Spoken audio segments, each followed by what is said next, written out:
نحمدہ ونصلی ونسلم علی رسولہ الکریم اما بعد۔ میرے بھائیوں اور میری بہنوں، الحمدللہ ثم الحمدللہ، آج کے اس گئے گزرے دور میں بھی ایسے نوجوان موجود ہیں الحمدللہ کہ جو اپنا بزنس، کاروبار، تجارت وغیرہ کرنے سے پہلے یہ بات جانتے ہیں یا جاننا چاہتے ہیں کہ دین اسلام میں کسب معاش کی اہمیت کیا ہے، حلال رزق کس طریقے سے کمائیں، برکت کیسے آتی ہے۔ تو الحمدللہ اس لیے کچھ دوستوں کا یہ اصرار تھا کہ کسب معاش کے اوپر کوئی ویڈیو بنائی جائے کہ اسلام کے اندر اس کی اہمیت کتنی زیادہ ہے۔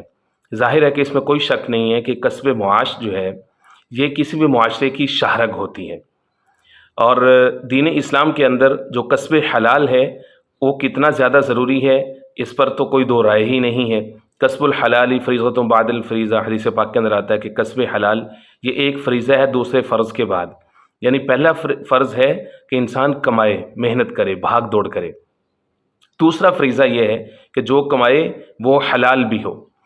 دین اسلام کی خوبصورتی یہ ہے کہ اس کے اندر کسب حلال کو یا کسب معاش کو اس میں روحانیت اور اخلاقیات کے ساتھ جوڑا گیا ہے۔ محض مادہ پرستی یا دنیا کی ضروریات پورا کرنے کی غرض سے کسب معاش یہاں پر نہیں ہے، بلکہ اس کو اخلاقیات کے ساتھ جوڑا گیا ہے، روحانی ترقی کے ساتھ اس کو جوڑا گیا ہے۔ قرآن مجید کے اندر کئی ساری احادیث ہیں، کئی ساری آیات ہیں کہ جو کسب معاش کے اوپر زور دیتی ہیں۔ یا ایھا الرسول کلوا من الطیبات واعملوا صالحا، اللہ نے اپنے رسولوں کو حکم دیا ہے۔ یا ایھا الناس کلوا مما فی الارض حلالا طیبا، عام انسانوں کو حکم دیا ہے۔ اور اسی طرح سے احادیث رسول اللہ صلی اللہ علیہ وسلم اس کے اوپر موجود ہیں کہ جس کے اندر کسب معاش کو بہت زیادہ اہمیت دی گئی ہے، اس کی فضیلت بیان کی گئی ہے، جو محنتی لوگ ہیں ان کی تعریف کی گئی ہے۔ اس کے علاوہ آپ فقہ کی کتابیں اٹھا کے دیکھیں، جو لٹریچر ہے مسلمانوں کا، اس کے اندر آپ کو جگہ جگہ ابواب ملیں گے خرید و فروخت کے اوپر، کون سی ڈیل حلال ہے، کون سی ڈیل حرام ہے۔ اسی طرح سے حضور پاک علیہ الصلوۃ والسلام اور جو صحابہ اکرام ہیں ان کی زندگیاں ہمارے لیے رول ماڈل ہیں، ان میں سے اکثر و بیشتر تجارت کے پیشے کے ساتھ وابستہ رہے۔ تو الغرض دین اسلام کے اندر کسب معاش کی اہمیت بہت زیادہ ہے۔ یہ بالکل غلط بات ہے کہ لوگوں نے یہ تصور بنایا ہوا کہ دین اسلام تو سادگی کا دین ہے، اور سادگی کا مطلب یہ ہے کہ کچھ کمائیں نہیں، بلکہ اتنے سادہ رہیں کہ بالکل ہینڈ ٹو ماؤتھ رہیں۔ نہیں نہیں، ایسا نہیں، جتنا مرضی کمائیں، بہترین کمائیں، اپنے سٹینڈرڈ کو اوپر لے کے جائیں، لیکن جو کمائیں وہ شریعت کے دائرے کے اندر ہو۔ اب ہم نے یہ دیکھنا ہے کہ وہ دائرے کون سے ہیں، یہ بہت اہم ہے۔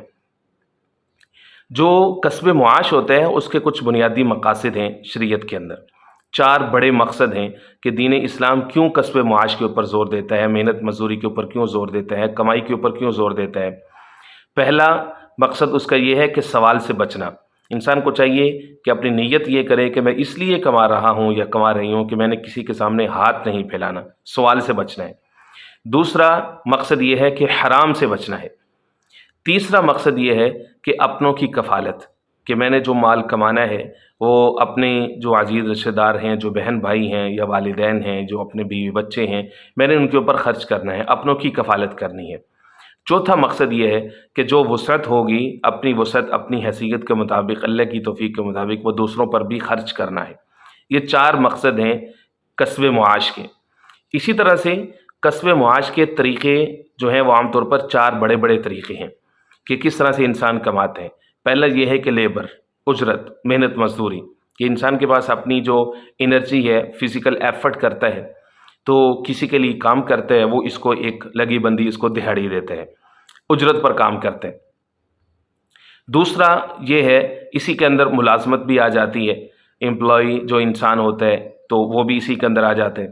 دوسرے نمبر پر ہے زراعت، کہ فارمنگ، کلٹیویشن، زمین کے اوپر محنت کرنا، تو یہ ایک دوسرا ذریعہ ہے انسان کی کمائی کا، چاہے انسان کے پاس اپنی زمین ہو، چاہے وہ کسی سے زمین لے کر کے اس کے اوپر کام کرے، زراعت۔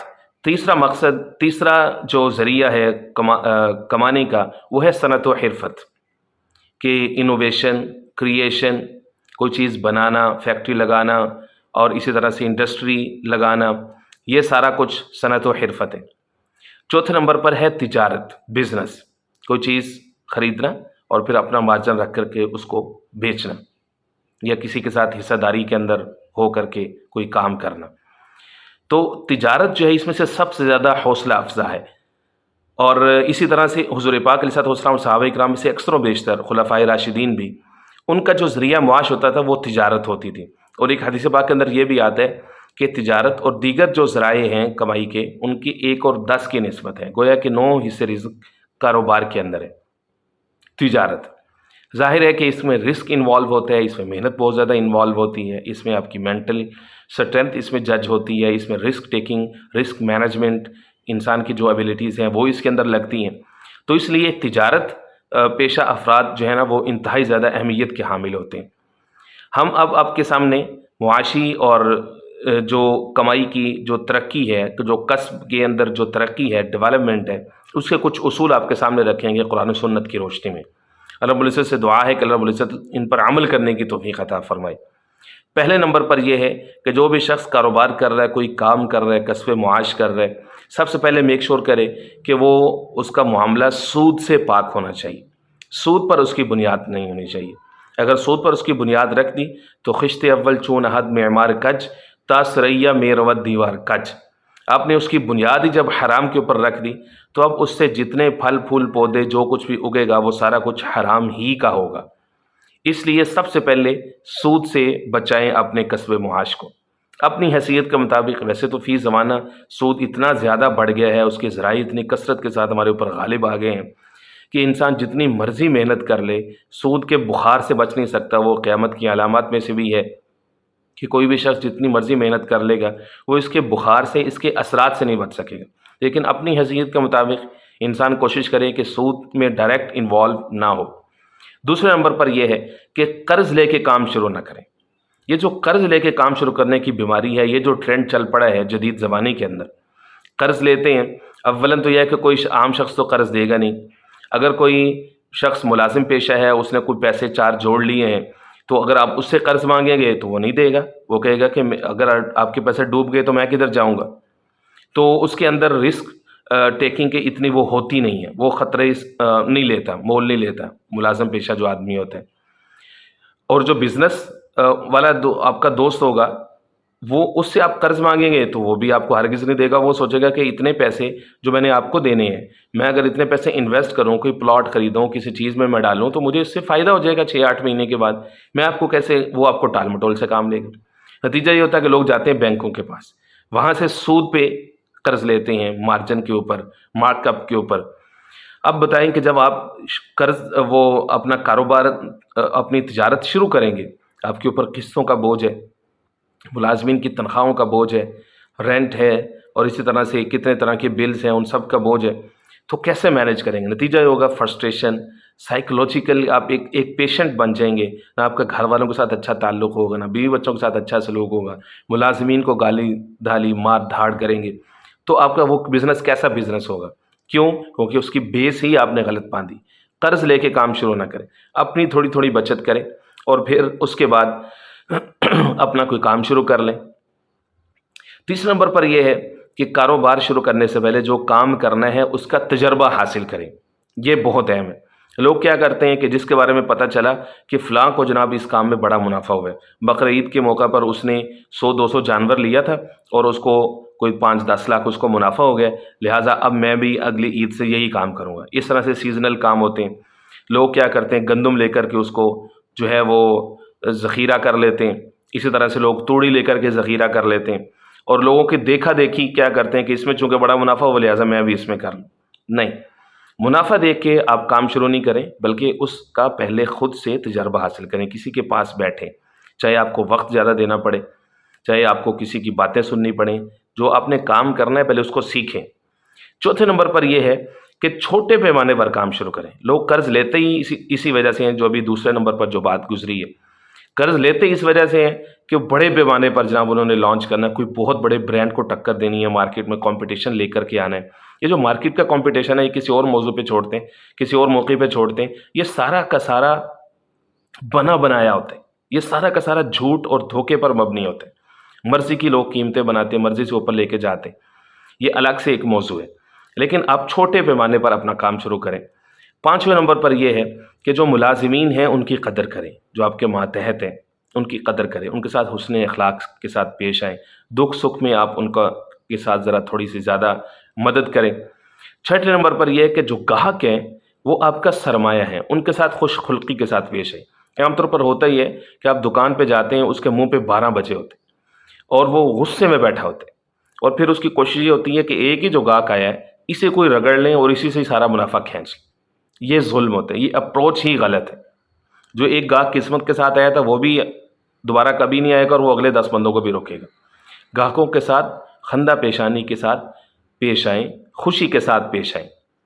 7ویں نمبر پر یہ ہے کہ عیب دار سامان کو واپس کرنے کو یقینی بنائیں۔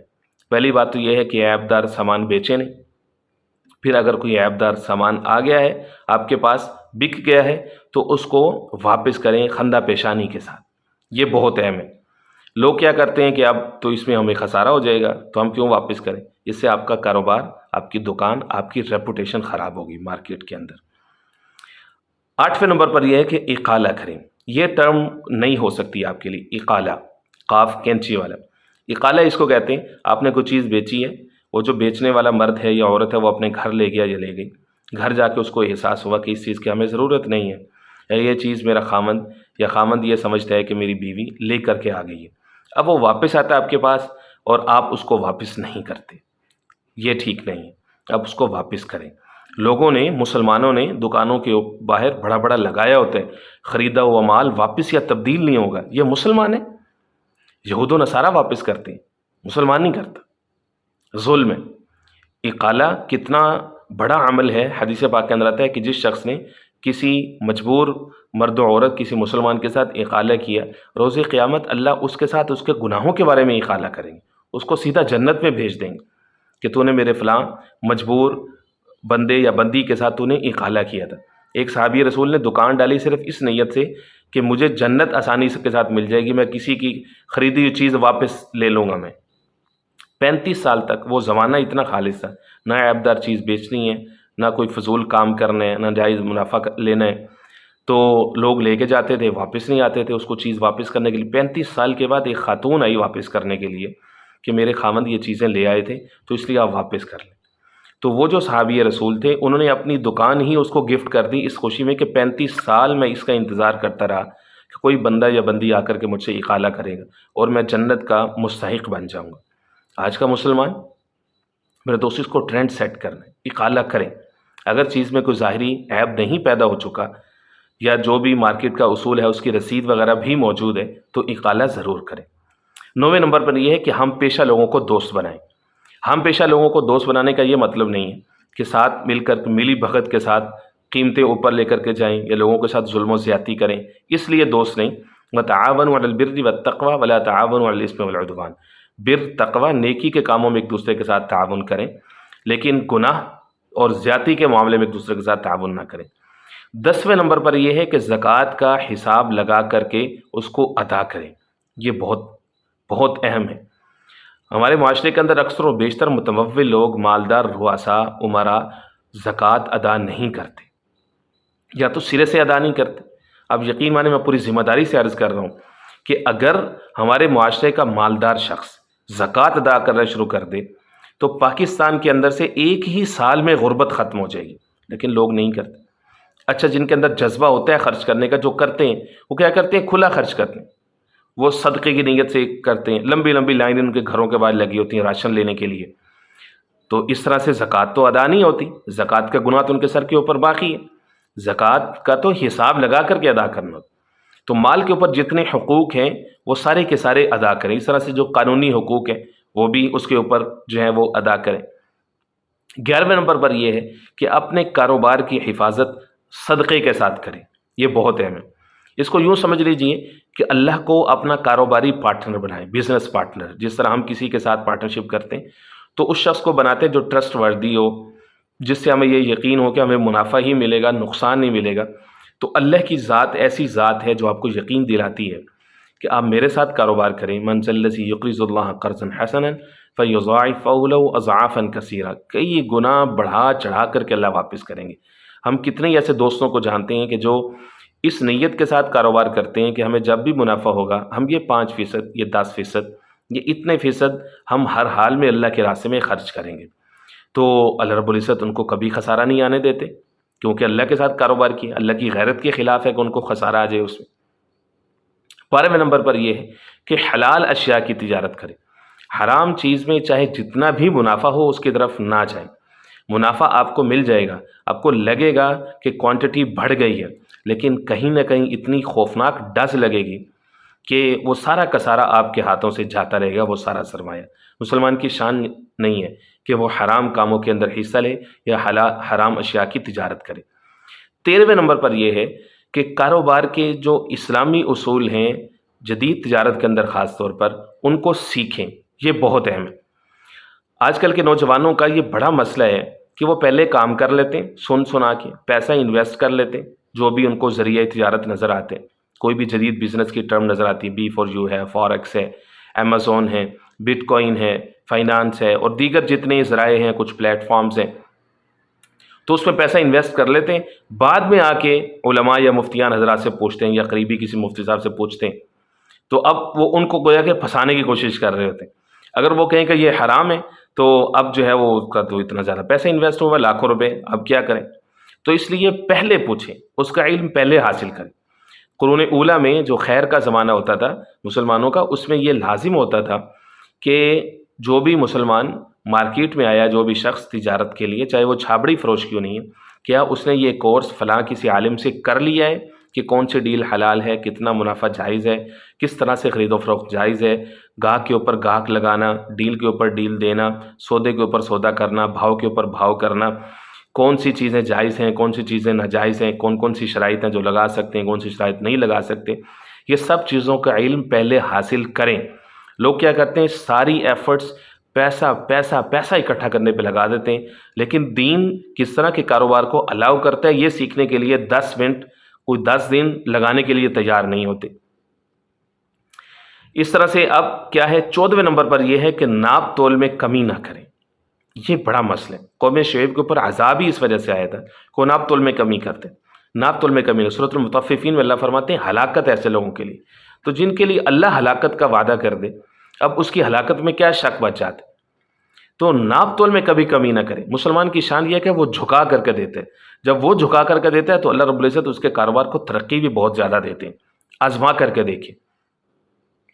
15ویں نمبر پر یہ ہے کہ اپنے چھوٹے بڑے کام خود کریں۔ یہ آخری ہے لیکن یہ آخری نہیں ہے، اس کے علاوہ بھی اور بھی ہو سکتے ہیں۔